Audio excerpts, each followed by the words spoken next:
Hi అండి, ఎలాగున్నారు? అందరు బాగున్నారు కదా? నేను మీ చేతన్ కిచెన్. ఈరోజు నేను చెప్పబోయే రెసిపీ ఏంటంటే పైనాపిల్ జ్యూస్. ఇది అందరు చేసిన విధం కదండి, ఒక వెరైటీగా జ్యూస్ చేయబోతున్నాను. అది ఎలా చేయాలంటే ముందుగా ఈ పైన కొస, ఈ కింది దాన్ని కట్ చేసి ఈ బొడుపులు మొత్తం శుభ్రంగా తీసేసుకోవాలండి. ఈ పులుసులన్నీ శుభ్రంగా తీసేసిన తర్వాత పైనాపిల్ ముక్కలు ముక్కలుగా కట్ చేసుకొని మన జ్యూస్ జార్లో వేసుకోవాలండి. ఇందులో కొన్ని వాటర్ పోసుకుందామండి. పాలుంటే పాలైనా పోసుకోవచ్చు, లేదా వాటర్ అయినా పోసుకోవచ్చు. ప్రజెంట్ నా దగ్గర పాలు లేవు, వాటరే పోస్తున్నాను. ఇప్పుడు మనం జ్యూస్ పట్టుకుందాం. ఇప్పుడు దీన్ని జ్యూస్ జల్లెడ తోటి ఫిల్టర్ చేసుకుందాం.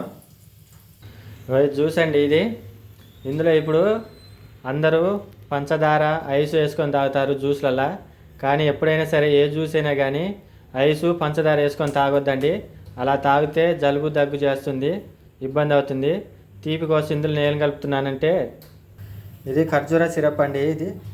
ఈ ఖర్జూర సిరప్ని ఇప్పుడు నేను జ్యూస్లో స్వీట్ కోసం కలుపుతున్నాను.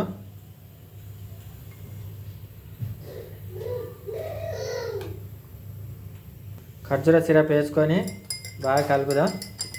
చూడండి, ఎర్రగా రెడ్ కలర్గా మారుతుంది జ్యూసు.